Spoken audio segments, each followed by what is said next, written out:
Coil ভরাট করতে হয় মূলত দুইটা কারণে। এক হলো সেফটি ইস্যু। সেফটি ইস্যুর কথা যদি বলি, কয়েলের যে সমস্যাটা হইতে পারে সেটা হলো যেহেতু মাটির উপর থেকে নিচের দিকে ভালো একটা পরিমাণ গভীরতায় দেখা যায় 20 ফিট, 30 ফিট বা 40 ফিট পর্যন্ত এই কুয়াটা ফাঁপা অবস্থায় থাকলে মাটির প্রেসারে, ল্যাটারাল প্রেসারে কুয়াটা ভেঙে যেতে পারে যে কোনো সময়, একটা সম্ভাবনা থাকে। অথবা ভূমিকম্পর সময়ও পাশ থেকে মাটি ভেঙে নিচে পড়ে যেতে পারে। এটার কারণে যে সমস্যা হইতে পারে সেটা হলো যে এক্সিস্টিং বিল্ডিং এর ফাউন্ডেশন কলাপস করার একটা সম্ভাবনা থাকে। এদিক বিবেচনায় কয়েলটা ভরায় দেওয়া খুব গুরুত্বপূর্ণ। ভরানোটা এমনভাবে ভরাইতে হবে যেন পানির ফ্লোটাও ঠিক থাকে এবং সাইডে মাটির প্রেসারটাকেও ব্যালেন্স করতে পারে।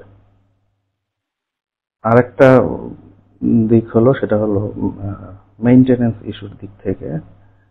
যেহেতু অনেক গভীরে এই পানিটা দেওয়া হচ্ছে, এটা সম্ভব না যে ব্যবহারের কোনো পর্যায়ে 20-30 ফিট নিচে যে কোনো সমস্যা হলে এটার মেরামত করা। যদি কোনো কারণে নিচে ব্লক হয়ে গেল, ফ্লোটা বন্ধ হয়ে গেছে, তাহলে এটা ইন্সপেকশনও করা যাবে না অত নিচে যে, এবং এটা মেরামতও করা যাবে না। এই কারণে কয়েলটা এমনভাবে ভরাট করা হচ্ছে কিছুটা ফিল্ট্রেশন সিস্টেমের মতো করে বিভিন্ন সাইজের মেটেরিয়ালস দিয়ে এটা নিচ থেকে উপর পর্যন্ত ভরাট করতেছি।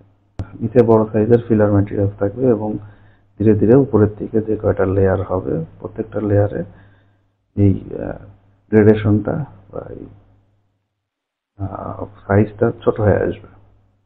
এতে করে কি হবে যে ওয়েস্ট ওয়াটারের সাথে ছোট সাইজের বিভিন্ন সলিড পার্টিকেল থাকে, এগুলা যদি কয়েলটাকে ব্লক করেও ফেলে সেটা জাস্ট উপরের লেয়ারই সীমাবদ্ধ থাকে এবং ভবিষ্যতে এটা চাইলে উপরের অংশ মেরামত করার কোনো সমস্যা হয় না। এমনও করা যাবে হয়তো উপরের একটা লেয়ার পুরো তুলে আবার নতুন করে বালি দিলেই কয়েলটা আবার আগের মতো ফাংশন করবে।